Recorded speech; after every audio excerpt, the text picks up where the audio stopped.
So hi all, welcome back to MS solution. ഇനി എന്തിന് വേറെ സൊല്യൂഷൻ. ഞാൻ നിങ്ങളുടെ സ്വന്തം മനുസാറാണ്. നിങ്ങൾക്ക് നാളെ നടക്കാൻ പോകുന്ന എക്സാമിന്റെ ക്വസ്റ്റ്യൻ പേപ്പേഴ്സ് വേണോ? ഞാൻ തരാം.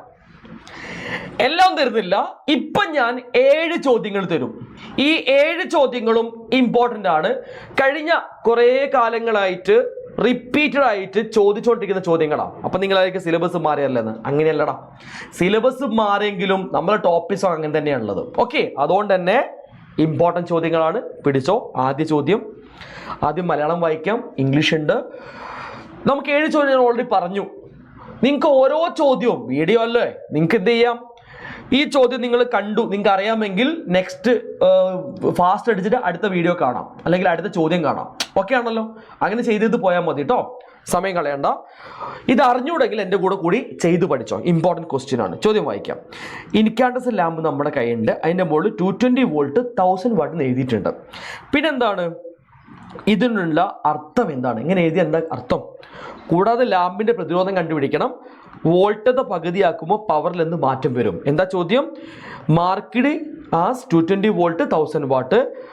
എന്താണ് ഇതിന്റെ അർത്ഥം? റെസിസ്റ്റൻസ് കണ്ടുപിടിക്കുക, അതേപോലെ വോൾട്ടേജ് റെഡ്യൂസ് ചെയ്തു അപ്പോൾ ഉണ്ടാകുന്ന ചേഞ്ച് ഇൻ പവർ കണ്ടുപിടിക്കുക. നമുക്ക് 1 by 1 ആയിട്ട് ചെയ്യാം. ആദ്യ ചോദ്യം എന്താണ്? What is is meaning?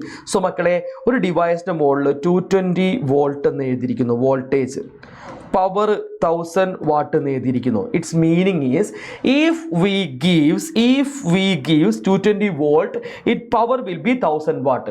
220 volt എന്ന് നൽകിയാൽ അതിന്റെ പവർ എന്തായിരിക്കും? ഈ ഡിവൈസിന്റെ പവർ എത്രയായിരിക്കും? 1000 ആയിരിക്കും. അത് വളരെ സിമ്പിൾ ആണ്. അടുത്ത ക്വസ്റ്റ്യൻ, പ്രതിരോധം കാണണം, റെസിസ്റ്റൻസ്. അപ്പൊ R കാണാനുള്ള ഇക്വേഷൻ. അപ്പൊ നമ്മൾ വിയും പിയും നമ്മൾ എടുത്തിട്ടുണ്ട്. വിയും പിയും ആറുമുള്ള ഇക്വേഷൻ നിങ്ങൾക്ക് എല്ലാവർക്കും അറിയാലോ. P is equal to V square by R അല്ലെ? P is equal to V square by R നമ്മൾ ചെയ്ത് കഴിഞ്ഞാൽ നമുക്ക് സുഖമായിട്ട് കിട്ടും. പക്ഷെ നമുക്ക് പി അല്ല കാണേണ്ടത്, നമുക്ക് എന്താ കാണണം? നമുക്ക് ആറാണ് കണ്ടുപിടിക്കേണ്ടത് അല്ലേ? അപ്പൊ 6 കാണാൻ നമ്മൾ എന്ത് ചെയ്താൽ മതി? 6 കാണാൻ 6 ഇങ്ങോട്ട് കൊണ്ടുവരിക. അപ്പൊ നമുക്ക് എന്ത് കിട്ടും? P R is equal to V square എന്ന് കിട്ടും. നമുക്ക് എന്താ കാണേണ്ടത്? നമുക്ക് കാണേണ്ടത് എന്താണ്? 6 ആണ് കണ്ടുപിടിക്കേണ്ടത്. സോ അതുകൊണ്ട് തന്നെ പി അങ്ങോട്ട് കൊണ്ടുപോവുക. So we should get R is equal to V square by P. അപ്പൊ ആറിന്റെ ഇക്വേഷൻ കിട്ടിയല്ലോ. R is equal to V square by P ആണ്. കിട്ടിയില്ലേ? അപ്പൊ നമ്മൾ ചെയ്യാണ്, ഇവിടെ ചെയ്യാണ്, എൻ്റെ കൂടെ ചെയ്തോ. R is equal to V square by P. അപ്പൊ വി എത്രയാണ്? 220 ഇൻറ്റു 220 ഡിവൈഡ് ബൈ 1000 അല്ലേ? അപ്പൊ എന്താ സംഭവിക്കുക? 2 സീറോസ് ക്യാൻസൽ ആയി പോകും. അപ്പം 22 484 അല്ലേ വരിക? 484 ഡിവൈഡ് ബൈ 10 ഷുഡ് ബി 48.4 ഓം എന്ന് റെസിസ്റ്റൻസ് കിട്ടും. കിട്ടിയല്ലോ? അപ്പൊ അടുത്ത ക്വസ്റ്റ്യൻ നമ്മൾ ഫിനിഷ് ചെയ്തു. ഇനി എന്താണ്? വോൾട്ടത പകുതിയാക്കിയാൽ പവറിൽ എന്ത് മാറ്റം? വോൾട്ടത പകുതിയാക്കിയാണ്. വോൾട്ടത പകുതിയാക്കിയാൽ ഞാൻ ഇവിടെ കാണിച്ചു തരാം. നമുക്ക് 220 വോൾട്ട് അല്ലായിരുന്നോ? ഈ 220 വോൾട്ട് മാറ്റിയിട്ട് 110 വോൾട്ട് ആക്കി. ചേഞ്ച് ഇൻ പവർ കാണണം. നമുക്കറിയാം power is equal to voltage നമ്മളെടുത്തുണ്ട്, പവർ കാണാൻ വി ഉണ്ട്, ആറ് നമ്മൾ കണ്ടുപിടിച്ചില്ലേ? ഇപ്പോൾ വി സ്ക്വയർ ബൈ ആറിന് ചെയ്താൽ പോരെ? സിമ്പിൾ അല്ലേ? So power is equal to V square by ആറിൻ്റെ അടുത്ത് ചെയ്താൽ മതി. മാറിയ വോൾട്ടേജ് 110. അപ്പം 110 ഇൻറ്റു 110 ഡിവൈഡഡ് ബൈ ആർ എത്രയാ? 48.4 അല്ലായിരുന്നോ? അതെ, 48.4 ആണ്. മക്കളെ, ഇത് നിങ്ങൾ ചെയ്ത് നോക്കുക പോലും വേണ്ട, നിങ്ങൾ ആൻസർ എഴുതിക്കോ 250. അതെന്താ അങ്ങനെ പറയാൻ കാരണം? അതിനൊരു കാരണമുണ്ട്. അതുകൂടി ഞാനിവിടെ പഠിപ്പിക്കുകയാണ്. ഇമ്പോർട്ടൻ്റ് ആണ്. എന്താ അവിടെ സംഭവിച്ചിരിക്കുന്നത്? വോൾട്ടേജ് നമ്മൾ ഹാഫ് ആക്കിയതാണ്. വോൾട്ടേജ് ഹാഫ് ആക്കുകയാണെങ്കിൽ പവർ ഹാഫ് ആവുകയാണോ ചെയ്യുക? അല്ല, പവർ 1/4 ആയിട്ട് മാറും. ഇവിടെ പവർ എത്രയായിരുന്നു? പവർ 1000 ആയിരുന്നു. ഡിവൈഡ് 4 നമുക്ക് എത്ര കിട്ടും? 250 കിട്ടും. സോ ഇത് വളരെ പ്രധാനപ്പെട്ടതാണ് കേട്ടോ മക്കളെ, മറന്നു പോവേണ്ട.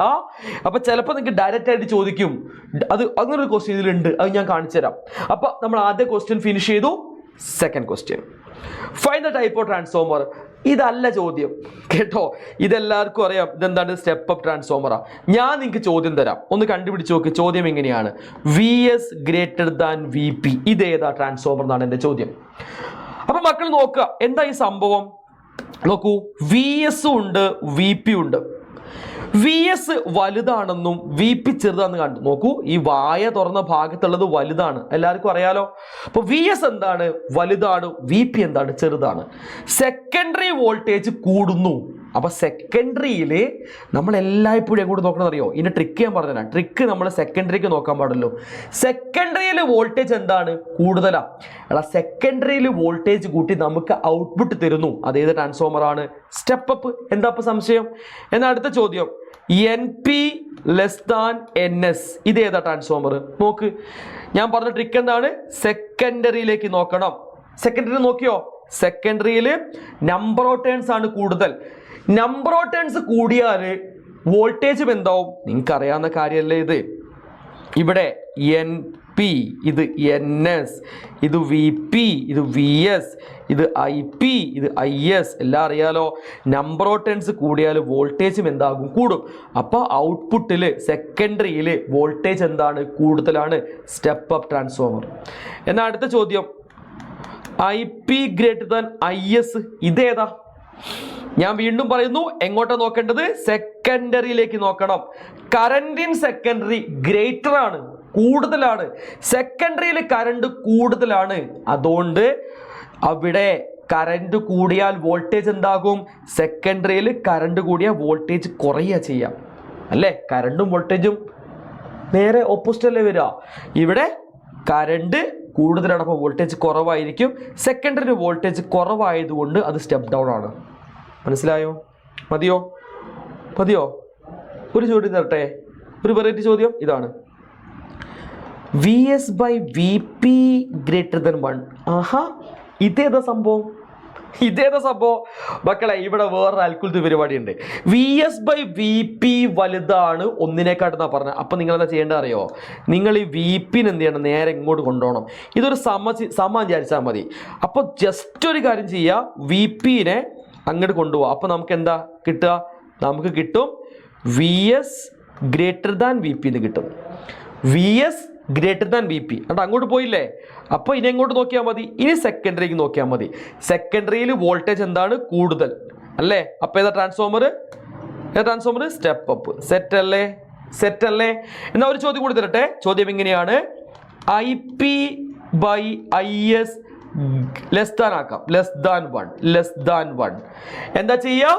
താഴെയുള്ള ആളെ അപ്പുറത്തേക്ക് കൊണ്ടുപോകും. അപ്പം എന്താ കിട്ടുക? I P less than I S. I P less than I S. ഇനി എന്ത് നോക്കണം? സെക്കൻഡറിയിലേക്ക് നോക്കണം. സെക്കൻഡറിയിൽ കറണ്ട് കൂടുതൽ. സെക്കൻഡറി കറണ്ട് കൂടിയാൽ വോൾട്ടേജ് കുറയും. അപ്പോൾ ഏതാ ട്രാൻസ്ഫോമർ? Step down. കിട്ടിയോ? സിമ്പിൾ അല്ലേ? അപ്പൊ നമ്മൾ 2 ക്വസ്റ്റ്യൻ കഴിഞ്ഞു. മൂന്നാമത്തെ ക്വസ്റ്റ്യൻ, ഇത് നിങ്ങൾ മസ്റ്റ് ആയിട്ടും പഠിക്കേണ്ട ഫിഗർ ആണ്. ഇത് എന്തായാലും ചോദിക്കും. ഞാൻ ചോദ്യത്തിലേക്ക് ഒന്നും പോകുന്നില്ല, എല്ലാവർക്കും അറിയാം ചോദ്യം എന്താണെന്നൊക്കെ എല്ലാവർക്കും അറിയാം. ഒന്ന് വായിച്ചു നോക്കുക. ഇത്തരം ക്വസ്റ്റ്യൻ വന്നാൽ നിങ്ങൾ ചെയ്യേണ്ട കാര്യം ഇതാ, നേരെ ലെൻസ് എന്നൊരു വര എങ്ങനെ വരച്ചു നോക്കുക. ഒരുപാട് ദൂരെയാണ് ഇത് കിട്ടിയിട്ടുള്ളത് അല്ലേ? ലോങ് ആയ വരയാണ്. ഇതിന്റെ ഓപ്പോസിറ്റ് ആയ ഫിഗർ ഏതാ? ഓപ്പോസിറ്റ് ഫിഗർ ഇങ്ങനെയാണ്. നേരെ ഇങ്ങനെ വന്നിട്ട് നേരെ റെറ്റിനയുടെ മുമ്പിൽ എന്ത് ചെയ്യും? ഇമേജ് ഉണ്ടാവും. ഇവിടെ നമ്മൾ വരച്ചത് ചെറിയൊരു വര വരയ്ക്കാനുള്ളൂ. കണ്ടോ? ശരിയല്ലേ? അപ്പോൾ നമുക്ക് തന്നിരിക്കുന്ന ഈ അസുഖം എന്താണ്? ലോങ് സൈറ്റ് ആണ്. ലോങ് ആയ വര വരച്ചിരിക്കുന്നത്. മക്കളെ സിംപിളി ഞാൻ വേറെ ഒന്നിനും പോകുന്നില്ല. ഇതിൻ്റെ അസുഖം ഏതാന്ന് ചോദിച്ചാൽ ലോങ് സൈറ്റ് ആണ് എങ്കിൽ ഇത് പരിഹരിക്കാനുള്ള ഇതുകൊണ്ട് ഇതിന്റെ റീസൺസ് എന്താ? റീസൺസ് ലോങ് സൈറ്റിന്റെ റീസൺസ് എന്തായിരിക്കും? ചെറിയ റീസൺസ് ആയിരിക്കും. ലോങ് സൈറ്റ് അല്ലെ, ഹൈപ്പർ മെട്രോപ്പിയാണ് പ്രശ്നം, ദീർഘദൃഷ്ടിയാണ് പ്രശ്നം. നിങ്ങൾക്ക് മനസ്സിലായിട്ടുണ്ട്? അപ്പോ ദീർഘദൃഷ്ടി, ലോങ് സൈറ്റ്, ഹൈപ്പർ മെട്രോപ്പി എല്ലാം വലുതാണ്. പേരൊക്കെ വലുതാണ്. വലിയ പേരാണെങ്കിൽ ചെറിയ അസുഖങ്ങളായിരിക്കും. എഴുതി വെച്ചോളൂ, സ്മോൾ ഐബോൾ. ട്രിക്ക് മാത്രം പറയുന്നത് സ്മോൾ ഐബോൾ, സ്മോൾ പവർ. അങ്ങനെ തന്നെ പഠിച്ചാൽ മതി. സ്മോൾ പവർ കേട്ടോ. ചെറിയ നേത്രഗോളം. പിന്നെയോ പവർ എന്തായിരിക്കും? ചെറിയ പവർ. ഇനി ഷോർട്ട് സൈറ്റ് ആണെങ്കിലോ നേരെ ഓപ്പോസിറ്റ്, ഷോർട്ടായ പേര്. അപ്പോൾ വലിയ പ്രശ്നങ്ങളായിരിക്കും. അപ്പോൾ വലിയ പ്രശ്നങ്ങൾ ഏതൊക്കെയാണുള്ളത്? Big eyeball.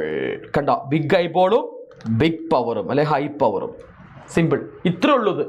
ഇത്ര പഠിച്ചാൽ മതി, കൂടുതലൊന്നും ആലോചിക്കേണ്ട, ട്രിക്കായിട്ട് അങ്ങ് പഠിച്ചാൽ മതി, സിമ്പിൾ ആണ് കേട്ടോ. അടുത്ത ക്വസ്റ്റ്യൻ, ഇത് നമ്മുടെ ലെഫ്റ്റ് ഹാൻഡ് റൂളുമായി ബന്ധപ്പെട്ട ചോദ്യമാണ്. ഇവിടെ നിങ്ങൾ മനസ്സിലാക്കി വെക്കുക, ഇത് പോസിറ്റീവ് ആണ്, കാണിച്ചു തരാം. ഇത് പോസിറ്റീവ് ആണ് അറിയാലോ, ഇത് നെഗറ്റീവ് ആണ്. അപ്പോൾ കറണ്ട് എങ്ങനെയാണ് പോകുന്നത്? ഇങ്ങനെ വന്നിട്ട് കറണ്ട് ഇങ്ങനെ വന്നിട്ട് ഇത് എയും ഇത് ബിയും ആണെങ്കിൽ എ ടു ബി ആണ് കറണ്ട് പോകുന്നത്. ഒറ്റ കാര്യം ചെയ്യാനുള്ളൂ, നിങ്ങൾ ആദ്യം മാഗ്നറ്റിക് ഫീൽഡ് നോക്കൂ, ഇത് നോർത്ത്, ഇത് സൗത്ത്. അപ്പോൾ മാഗ്നറ്റിക് ഫീൽഡ് മുകളിലേക്ക്. നിങ്ങൾ ഇന്നെ നോക്കണ്ട, നിങ്ങൾ നിങ്ങളെ മൊബൈലിലോ അല്ലെങ്കിൽ ടാബിലോ നിങ്ങൾ എന്തെങ്കിലും കാണാൻ അതിലേക്ക് നോക്കിയാൽ മതി. നോക്കിക്കോ, മുകളിലേക്കല്ലേ മാഗ്നറ്റിക് ഫീൽഡ് പോകുന്നത്. അപ്പോൾ കൈ മുകളിലേക്ക് പിടിച്ചോ. കറണ്ട് എങ്ങോട്ടേക്കാ? എ ടു ബി, അങ്ങോട്ടേക്ക്. മാഗ്നറ്റിൻ്റെ പുറത്തു നിന്നും അല്ലേ പുറത്തുനിന്ന് ഉള്ളോട്ടേക്കല്ലേ പോകുന്നത്, ഉള്ളിലേക്കല്ലേ. അപ്പോൾ ദാ ഉള്ളോട്ട് പിടിക്കുക, കണ്ടോ? അപ്പോൾ മാഗ്നറ്റിക് ഫീൽഡ് മുകളിലേക്ക്, കറണ്ട് ഉള്ളോട്ടേക്ക്. അപ്പോൾ ഇതാണ് ഡയറക്ഷൻ കാണിക്കുന്ന ഫിംഗർ. അപ്പോൾ ഇങ്ങോട്ടേക്കാണ് നമ്മുടെ ഈ ജാലകം ചലിക്കുക, കണ്ടക്ടർ മൂവ് ചെയ്യുക, ഔട്ട്സൈഡ്, പുറത്തേക്ക്, ഔട്ട്സൈഡ്. അത്രേ ഉള്ളൂ, സിമ്പിളാണ്, വളരെ സിമ്പിൾ ക്വസ്റ്റ്യൻ ആണ്, പഠിച്ചു വെക്കുക. അടുത്ത ക്വസ്റ്റ്യൻ ഇതാണ് ഞാൻ നേരത്തെ പറഞ്ഞ കാര്യം. The voltage given to a device of power 1000 watt is reduce to half. അതായത് പവർ എത്രയാണ്? 3000 വാട്ടാ. ഓക്കെ, വോൾട്ടേജ് എന്താക്കിയെന്നാ പറഞ്ഞത്? വോൾട്ടേജ് ഹാഫ് ആക്കിയെന്നോ പറഞ്ഞിട്ടുള്ളൂ. ഇത് ഞാൻ നേരത്തെ പറഞ്ഞ ട്രിക്കാണ്. ആ ട്രിക്ക് ഇവിടെ അപ്ലൈ ചെയ്ത് കഴിഞ്ഞാൽ നിങ്ങൾക്ക് ഇത് പെർഫെക്റ്റ് ആയിട്ട് കിട്ടും. അപ്പോൾ എന്താ കിട്ടുക? പവറിൻ്റെ ഇക്വേഷൻ എന്താണ്? ബൈ 4 ചെയ്താൽ മതി. അപ്പോൾ 3000/4 ചെയ്യാം. 1500, അതിൻ്റെ പകുതി 780. ഇത്രയേ ഉള്ളൂ സാധനം, ഇത്രയേ ഉള്ളൂ. ഈ ട്രിക്ക് അറിഞ്ഞുകൂടെങ്കിൽ കുടുങ്ങിയില്ലേ? ഈ ട്രിക്ക് പഠിച്ചില്ലേ? ഇനി ടെൻഷൻ ഉണ്ടോ? ഒരു ടെൻഷനും ഇല്ല. ഇനി നമ്മുടെ കോൺവെക്സ് ലെൻസുമായി ബന്ധപ്പെട്ട ഒരു ചോദ്യം, വലിയ ചോദ്യമാണ്, ഇതെല്ലാവർക്കും അറിയാൻ ചോദ്യമാണ്. അറിയാത്ത ആൾക്കാർ എൻ്റെ കൂടെ ചെയ്ത് പഠിക്കുക, അല്ലാത്തവർ അടുത്ത ചോദ്യത്തിലേക്ക് പോവാട്ടോ. ഓക്കെ, എന്താ പറഞ്ഞിരിക്കുന്നത്? കോൺവെക്സ് ലെൻസ് നമ്മളെ കയ്യിലുണ്ട്. അപ്പോൾ ജസ്റ്റ് ഒരു ലെൻസ് വരച്ചോ, ഒരു കോൺവെക്സ് ലെൻസ് വരയ്ക്കുക. രണ്ട് സൈഡിൽ എഫും 2F ഒക്കെ അടയാളപ്പെടുത്തി വെക്കുക. ഓക്കെ, ഇതിനെന്താ പറയുന്നത്? ഫോക്കൽ ലെങ്ത് നമുക്ക് തന്നിട്ടുണ്ട്, നോക്കാം. ഫോക്കൽ ലെങ്ത് 30, അപ്പോൾ എഫ് 30, അപ്പോൾ ഇത് 30, അപ്പോൾ ഇത് 60 അല്ലേ? ശരിയല്ലേ? The distance of the object from the lens, object distance തന്നിട്ടുണ്ട്. എവിടെയാണ്? 45 സെൻറ്റിമീറ്ററാണ്. അപ്പോൾ ഇവിടെയാണ് ഒബ്ജക്റ്റ്, കണ്ടോ? യെസ്. അപ്പോൾ എഫിൻ്റെ 2Fൻ്റെ ഇടയ്ക്കാണ് എന്തുള്ള ഒബ്ജക്റ്റ് ഉള്ളത്. മനസ്സിലായില്ലേ? എന്താ കണ്ടുപിടിക്കേണ്ടത്? Position and size of the image അല്ലേ? പ്രതിബിംബത്തിൻ്റെ പൊസിഷൻ ഇതും. അപ്പോൾ നിങ്ങൾക്ക് ഗസ് ചെയ്യാൻ തന്നെ പറ്റും എന്താണ് നമുക്ക് എവിടെയാണ് ഒബ്ജക്റ്റ് ഉള്ളത്. എഫിൻ്റെ 2Fൻ്റെ ഇടയ്ക്ക് ഏതാ ഇമേജ് കിട്ടുക? Beyond 2F. എന്താ അപ്പോൾ സംശയം? ഉറപ്പല്ലേ? അപ്പോൾ നമ്മുടെ ആൻസറിലേക്ക് നോക്കുന്ന ഒരു കാര്യം ചെയ്യാനുണ്ട്. സൈൻ കൺവെൻഷൻ അപ്ലൈ ചെയ്യണം. റൈറ്റ് സൈഡ് പോസിറ്റീവ് ആണ്, ലെഫ്റ്റ് സൈഡ് നെഗറ്റീവ് ആണ്, അപ്പ് സൈഡ് പോസിറ്റീവ് ആണ്, ഡൗൺ സൈഡ് നെഗറ്റീവ് ആണ്. വാല്യൂ കൊടുത്ത് മുന്നോട്ടേക്ക് പോവാം. നമുക്ക് എന്തൊക്കെ തന്നത് നമുക്ക് ജസ്റ്റ് നോക്കാം. എന്തൊക്കെ തന്നിരിക്കുന്നത്? എഫ് തന്നിട്ടുണ്ട്. എഫ് എത്രയാണ്? കോൺവെക്സിൻ്റെ ഫോക്കസ് ആണ് നോക്കണേ. കോൺവെക്സിൻ്റെ ഫോക്കസ് റൈറ്റ് സൈഡിലായിരിക്കും, അത് +30 ആണ്. പ്ലസ് ആണല്ലോ ആ സൈഡിലല്ലേ, അപ്പോൾ പ്ലസ്. ഒബ്ജക്റ്റ് ഇവിടെയാണ് ഉള്ളത്, ഇടത്തെ ഭാഗത്തേക്കാണ് ഉള്ളത്. ഒബ്ജക്റ്റ് ഡിസ്റ്റൻസ് എത്രയാണ്? 45 സെൻറ്റിമീറ്റർ അല്ലേ? അപ്പം യു ആണ് ഒബ്ജക്റ്റ് ഡിസ്റ്റൻസ്, എത്രയാണ്? 45, അത് മൈനസ് ആണ് അല്ലേ? എന്താ കാണേണ്ടത്? വി കണ്ടുപിടിക്കണം അല്ലേ? വി അല്ലേ കണ്ടുപിടിക്കേണ്ടത്? വി ഇൻഡിക്കേഷൻ എന്താ? വി ഇൻഡിക്കേഷൻ UF/U+F അല്ലേ? പ്ലസ് വരും. വി ഇൻഡിക്കേഷൻ മാത്രം പ്ലസ് വരാം. വി ആണ് ഈ ഭാഗത്ത് വരുന്നതെങ്കിൽ -V എപ്പോഴും വരും. രണ്ടാമത് എഴുതുക, -V ഇട്ട് എഴുതി കഴിഞ്ഞാൽ മതി. ഭയങ്കര സിമ്പിളാണ്. ആ ട്രിക്ക് നമ്മൾ പണ്ട് പഠിച്ചതാണ്, മനസ്സിലാക്കി വെച്ചോളൂ. നമ്മുടെ ആൻസർ ഇതാ ഇവിടെയാണ് വരിക. ഈ ആൻസർ പോസിറ്റീവ് വാല്യൂ കിട്ടണം. ആ വാല്യൂ 60-നേക്കാട്ട് കൂടുതൽ. എന്തുകൊണ്ട് 60 കൂടുതലാണെന്ന് ഞാൻ പറയാൻ കാരണം, 2Fൻ്റെ അപ്പുറത്തല്ലേ മക്കളെ, 60 കൂടുതലുള്ള സംഖ്യ കിട്ടുമോ നമുക്ക് നോക്കാം. പ്ലസ് വാല്യൂ കിട്ടണം, നമുക്ക് നോക്കാം. UF/U+F വാല്യൂ കൊടുക്കാൻ -45 × 30 ഡിവൈഡഡ് ബൈ -45 + 30 അല്ലേ? അപ്പം -45 × 30 ചെയ്താൽ നമുക്ക് എത്ര കിട്ടും? 3 15 5 ശിഷ്ടം 1 4 3 12 1 13 1350 എന്നാണ് കിട്ടുക അല്ലേ? 1350 എന്ന് കിട്ടുന്നു. ഡിവൈഡഡ് ബൈ 45 + 30 -5 കിട്ടും. ശരിയാണല്ലോ? അപ്പോൾ നിങ്ങൾക്ക് കൃത്യമായിട്ട് ചെയ്ത് നോക്കിയാൽ ഈ വാല്യൂ കിട്ടും അല്ലേ? അപ്പോൾ നമുക്കിന്ന് ഡിവൈഡ് ചെയ്ത് കഴിഞ്ഞാൽ എത്ര കിട്ടും ഉത്തരം? നമുക്ക് ഉത്തരം കിട്ടുക 90 എന്നാണ്. അപ്പോൾ നിങ്ങൾക്കറിയാം മുകളിലും മൈനസ് താഴെയും മൈനസ്. ഇപ്പോൾ +19 ആൻസർ കിട്ടും. നമ്മുടെ ആൻസർ കറക്റ്റാണ്, നമുക്ക് ചെക്ക് ചെയ്ത് നോക്കാം. പ്ലസ് വാല്യൂ കിട്ടണം, പ്ലസ് വാല്യൂ കിട്ടി, കറക്റ്റാണ്. 60 കൂടുതൽ വലിയ വാല്യൂ കിട്ടണം, അതും കിട്ടിയിട്ടുണ്ട്, 90 ആണ് കിട്ടിയത്, അപ്പം അതും ശരിയാണ് അല്ലേ. ഇനി എന്താ കാണേണ്ടത്? മാഗ്നിഫിക്കേഷൻ കാണണം, സൈസ് കാണണം അല്ലേ. അപ്പോൾ സൈസ് കാണാൻ വേണ്ടി നമുക്ക് ആദ്യം മാഗ്നിഫിക്കേഷൻ കണ്ടുപിടിക്കാം. m = v/u ആണ് നമ്മൾ ചെയ്യേണ്ടത് കേട്ടോ. v എത്രയാണ്? v നമ്മളിപ്പം കണ്ടെത്തി കഴിഞ്ഞു. v എത്രയാണ്? 90 + 90. u എത്രയായിരുന്നു? -45 ആയതുകൊണ്ട് നമുക്ക് എന്ത് കിട്ടി? 90 ജസ്റ്റ് -2 ആൻസർ കിട്ടി. ശരിയല്ലേ? ഇനി എന്താ കാണേണ്ടത്? ഹൈറ്റ് ഓഫ് ദ ഇമേജ് കാണണം. അപ്പൊ m = hi/ho ആണ്. ഇവിടുന്ന് ho കാണാൻ ഇവനെ അങ്ങോട്ട് കൊണ്ടുപോയി കഴിഞ്ഞാൽ hi = mho എന്ന് നമുക്ക് ഉത്തരം കിട്ടുന്നു. m എത്രയാണ്? -2 ആണ്. ഹൈറ്റ് ഓഫ് ദ 10 സെന്റിമീറ്റർ ആണ്. അപ്പോൾ നമുക്ക് എന്താ കിട്ടി? -20 സെന്റിമീറ്റർ. കണ്ടല്ലോ, എന്ത് സിമ്പിളായിട്ട് നമ്മൾ പ്രോബ്ലം ചെയ്ത് മനസ്സിലാക്കുന്നത് അല്ലേ. എത്ര സുഖമായിട്ട് കിട്ടുന്നുണ്ട്. നമ്മുടെ ലാസ്റ്റ് ക്വസ്റ്റ്യൻ ആണ് കേട്ടോ, ഇനി ക്വസ്റ്റ്യൻ ഇല്ല, ലാസ്റ്റ് ക്വസ്റ്റ്യൻ. ഇവിടെ എന്താ ചോദിച്ചിരിക്കുന്നത്? +2 ഡയോപ്റ്റർ എന്ന് ഡോക്ടർ പ്രിസ്ക്രൈബ് ചെയ്ത് കൊടുത്തിട്ടുണ്ട്. അപ്പോൾ പവർ +2 ഡയോപ്റ്റർ ആണ്. ഫോക്കൽ ദൂരം കണ്ടിരിക്കേണ്ടത്. നമ്മൾ സാധാരണ ഫോക്കൽ ദൂരം തന്നിട്ട് പവർ കാണില്ലായിരുന്നു, നേരെ തിരിച്ചാ. അപ്പോൾ പവർ = 1/f ആയതുകൊണ്ട് f = 1/p ആയിരിക്കും. സംശയമൊന്നുമില്ലല്ലോ. അപ്പോൾ 1/2 കിട്ടും അല്ലേ. ശരിയല്ലേ? അപ്പോൾ പ്ലസ് ആണ് കിട്ടിയിട്ടുള്ളത്, എല്ലാവർക്കും മനസ്സിലായി. 1/2 0.5 മീറ്റർ എന്നാണ് കിട്ടുക കേട്ടോ. 0.5 മീറ്റർ ആണ്. ഇത് ഏതാ ലെൻസ്? പ്ലസ് ആയതുകൊണ്ട് കോൺവെക്സ് ലെൻസ്. ഓക്കെ, അതെല്ലാവർക്കും അറിയാലോ. കോൺകേവ് ആണെങ്കിൽ നിങ്ങൾക്ക് എല്ലാവർക്കും അറിയാം. ദാ ഒബ്ജക്റ്റ് ഇവിടെ വെച്ച് കഴിഞ്ഞാൽ ഫോക്കസ് ഇവിടെയാണ് ഫോക്കസ് വരിക. അപ്പോൾ ഈ ഫോക്കസ് നെഗറ്റീവാണ്. ഫോക്കസ് നെഗറ്റീവാണ്, പവർ എന്തായിരിക്കും? നെഗറ്റീവ് ആയിരിക്കും. ഇനി അയ്യോ, ഞാൻ എന്താ വരച്ചത്? തെറ്റിപ്പോയി മക്കളെ, ജസ്റ്റ് ഒരു ആവേശം പറഞ്ഞു പോയതാണ്. എന്താ ശ്രദ്ധിച്ചോ, കോൺവെക്സ് ലെൻസ് ആണെന്നുണ്ടെങ്കിൽ ഒബ്ജക്റ്റ് ലൈറ്റ് റേ, അപ്പോൾ ഇവിടെയാണ് ഫോക്കസ് വരിക. ഇവിടെ പവറും പോസിറ്റീവ് കിട്ടും. എന്തുകൊണ്ടാ? ഫോക്കസ് പോസിറ്റീവ് ആയതുകൊണ്ട്. ഇനി കോൺകേവ് ആണ് ഞാൻ പറഞ്ഞത്. കോൺകേവ് ആണ് എന്താ സംഭവിക്കുക? നമ്മൾ ഒബ്ജക്റ്റ് വെച്ച് കഴിഞ്ഞാൽ എവിടെ ഇമേജ്? ഫോക്കസ് ഇവിടെയല്ലേ ഇമേജ്. ഈ ഫോക്കസ് എന്താണ്? നെഗറ്റീവാണ്. ഫോക്കസ് നെഗറ്റീവ് ആണെങ്കിൽ പവർ എന്തായിരിക്കും? നെഗറ്റീവ് ആയിരിക്കും. ക്ലിയർ ആണല്ലോ?